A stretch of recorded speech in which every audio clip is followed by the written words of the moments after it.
সাকিবকে ইতিহাস থেকে মুছে দিতে হবে, তার সব রেকর্ড অর্জন আর ছবি মুছে দিতে হবে বিসিবিকে, এমনটাই আবদার সাবেক প্রেস সচিব শফিকুল আলমের। অন্যদিকে সাকিব ভক্ত থেকে শুরু করে ক্রীড়া বিশ্লেষকরা এক হাতি নিচ্ছেন এই প্রেস সচিবের। কেউ কেউ বলছেন চাইলে তো আর দেড় যুগের রেকর্ড মোছা যায় না, কেউ ঠাট্টা করে তো সাকিবের জায়গায় শফিকুল আলমের নামই লিখতে বলছেন রেকর্ড বুকে। আলোচিত সমালোচিত এই বিষয় নিয়ে থাকছে প্রতিবেদন।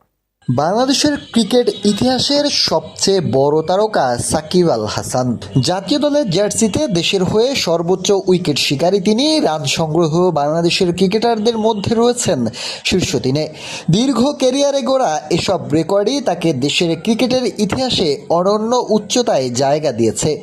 ইতিহাসে বিশ্বের একমাত্র ক্রিকেটার যিনি একই সাথে আইসিসির 3 ফরম্যাটে সেরা অলরাউন্ডার ছিলেন। তবে সাবেক অন্তর্বর্তী সরকারের প্রেস সচিব শফিকুল আলম দাবি করেছেন বাংলাদেশ ক্রিকেট বোর্ডের উচিত সাকিবের সব রেকর্ড পরিসংখ্যান ও অর্জন ইতিহাস থেকে মুছে ফেলা। প্রশ্ন উঠেছে, একজন ক্রিকেটারের রাজনৈতিক অবস্থান বা বিতর্কিত কর্মকাণ্ডের কারণে কি সত্যি ক্রিকেট ইতিহাস থেকে তার মাঠের রেকর্ড কি মুছে ফেলা সম্ভব? শফিকুল আলমের এমন মন্তব্যের পর তাকে খোঁচা দিয়ে সামাজিক যোগাযোগ মাধ্যমে পোস্ট করেছেন দেশের জনপ্রিয় সিনিয়র ক্রীড়া সাংবাদিক আরিফুল ইসলাম রনি। তিনি প্রশ্ন তুলেছেন, সাকিবের জায়গায় কি তাহলে শফিকুল আলমের নাম বসানো হবে কিনা? ক্রীড়া ইতিহাসে অবশ্য রেকর্ড বাতিলের নজির আছে। সাইক্লিস্ট ল্যান্স আর্মস্ট্রং এর 7টি ট্যুর দ্য ফ্রান্স শিরোপা ডোপিং এর প্রমাণ পাওয়ার পর বাতিল করা হয়েছিল, তবে সেটি ছিল প্রতিযোগিতার নিয়ম ভঙ্গের সরাসরি ফল।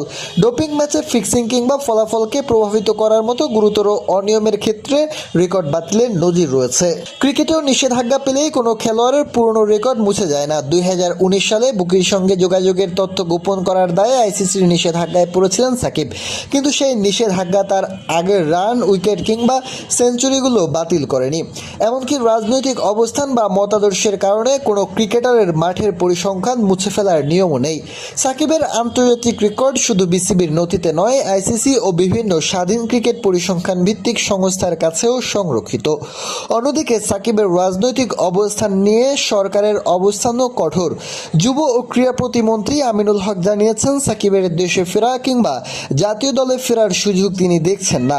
বিসিবি পরিচালক সিরাজ উদ্দিন মোহাম্মদ আলমগীরও মনে করেন রাজনৈতিক পরিচয় এখন সাকিবের ক্রিকেটের পরিচয়কে ছাড়িয়ে গেছে। তবে বিতর্ক যতই থাকুক, মাঠে অর্জন করা রেকর্ড মুছে ফেলা আর একজন ক্রিকেটারকে জাতীয় দলের বাইরে রাখা দুটি সম্পূর্ণ ভিন্ন বিষয়। সাকিবের ক্রিকেটীয় ইতিহাস তাই বিতর্কের ঊর্ধ্বে না হলেও তা চাইলেই মুছে ফেলার বিষয় নয়।